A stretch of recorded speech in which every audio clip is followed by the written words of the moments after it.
Hello everyone, just a quick little bonus video. I'm going to try and get this one out just the day before you actually get to see the Limestone Walk hike. So hopefully this is out on the Saturday and you'll be able to watch the actual walk on the Sunday. But what I thought I'd quickly do is do a guide to all the bits and pieces that I've got with me. This is before the walk, so I've not done it yet. So we might find that most of these bits and pieces I regret taking, but we'll see. Just to let you know as well, this is not an ultralight hike at all. Like, there's bits and pieces in here that would be a fantastic bit of kit for a super light hike, but this is definitely not a super light hike. I am putting added pressure on myself because I'm taking my Osprey Talon 33 rucksack. I could take a much bigger rucksack. I've got a much bigger one, but I'm going to try and get everything that you can see in that thumbnail that we've put on for the picture into my bag. So I'll try and talk about a few things as I go along, just to let you know a little bit more about the rationale behind what I've packed. Alright, so I have got myself a book from Derbyshire Dales District Council all about the Limestone Way, so there's bits and pieces of that I might talk about when we're doing the journey, but let's start off with the rucksack. So the rucksack I've got is my Osprey Talon 33. I have got a hydration bladder inside here. I've currently got about 1.5 litres of water inside here just to keep me hydrated for the journey. I've also, in terms of sleep system, I've got my OEX Bobcat 1 tent. I've got my Thermarest Neoair air pad, my Thermarest Airhead pillow, and I've got a Naturehike, what's it call itself? LW180XL. It's quite a wide sleeping bag, which is good for me, but it's very, very lightweight. So yeah, 780 grams. It should keep me nice and comfortable, nice and sorted. I've also got with me for that, not for the sleeping bag, for the rest of the setup, I decided I'd bring with me the poles for my tarp.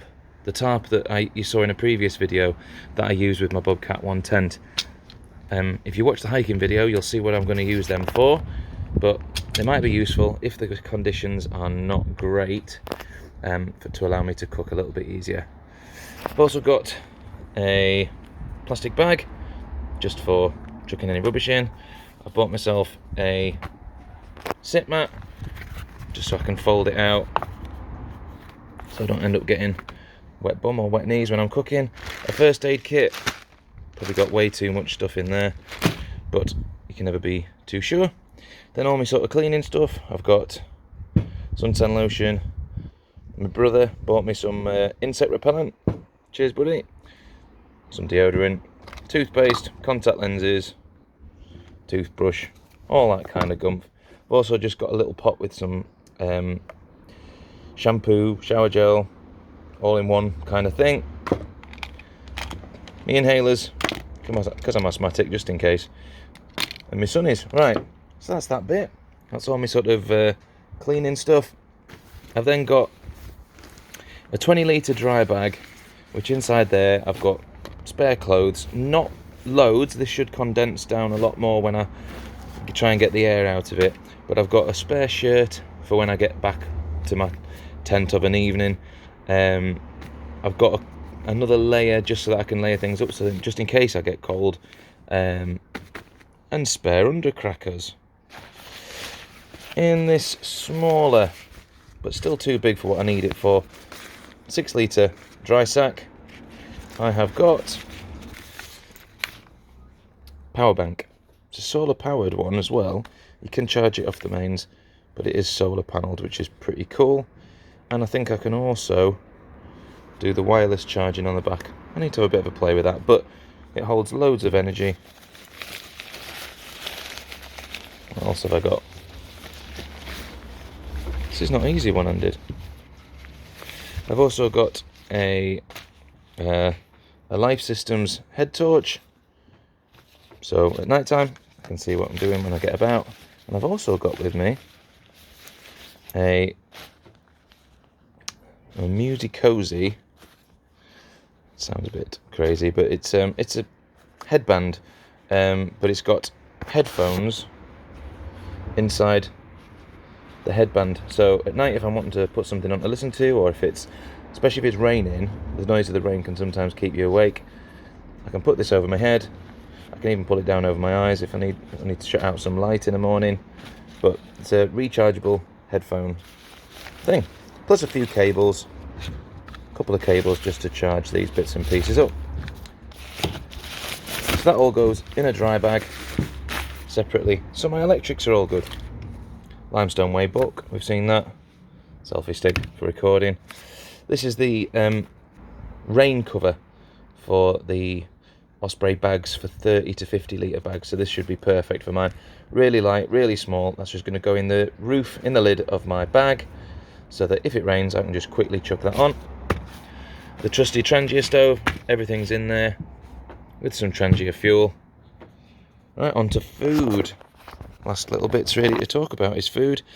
I've got a whole load of protein bars, flapjacks, nuts, just a few different bits and pieces, so that I'm not particularly planning on taking any lunch, so that if I'm hungry during the day I've got bits and pieces to snack on. I'm mainly going to cook in an evening, so this is one of the reasons why it's definitely not a lightweight pack out.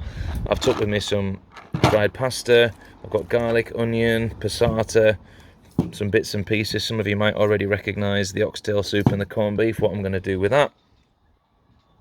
I've also got with me a spatula, my bushcraft knife, I've got with me my utensil set, some of you will have seen this before, and yep, inside here I've got my bamboo knife, fork and spoon from Jungle Culture, so that means I've got everything I need to eat off, and I'll use the Trangia bowls and stuff to eat out of, so I don't need a separate thing for that.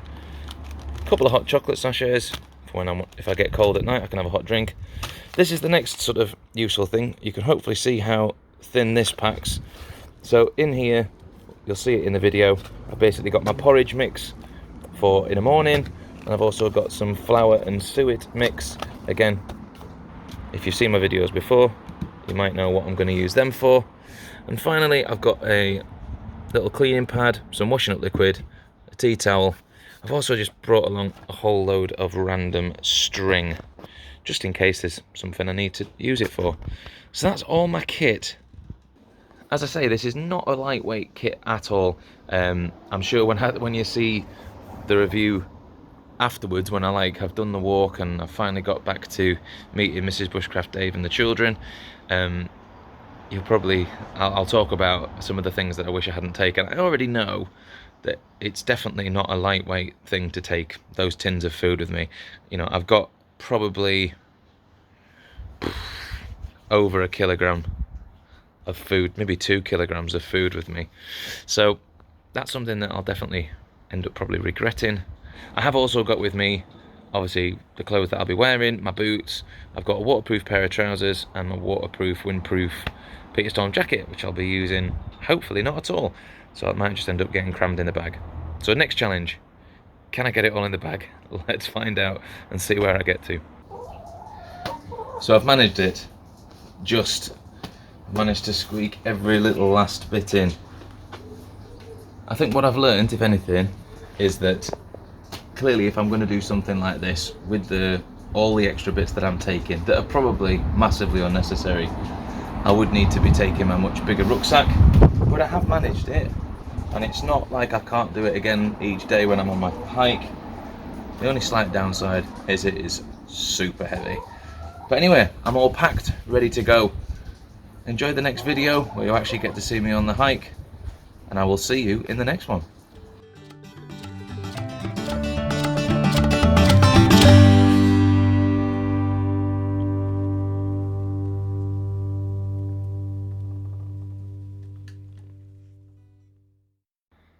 Well everybody, I'm back. It was a fantastic journey. You'll see it tomorrow. But I just wanted to talk about a couple of things from my pack that, having done the walk now, with hindsight, I would think about doing a little bit differently. So from all the things you've seen, there's a couple of things I want to talk to you about. First of all, food. By the time I'd finished the walk, and you'll see this tomorrow anyway, but there was some of the food that I just didn't use. Because on the journey, the villages that I walked through, there was pubs and things like that. There was times when I just couldn't be bothered, and so I would go to a pub and have something to eat there. So there was some food that I definitely did not need to take. There's got to be at least 1 kilogram of food that I carried just for the sake of taking it along on the journey with me. It did get used when I met Mrs. Bushcraft Dave and the children. We used it and cooked up those things, so it wasn't wasted, but I didn't need to take it on my journey with me.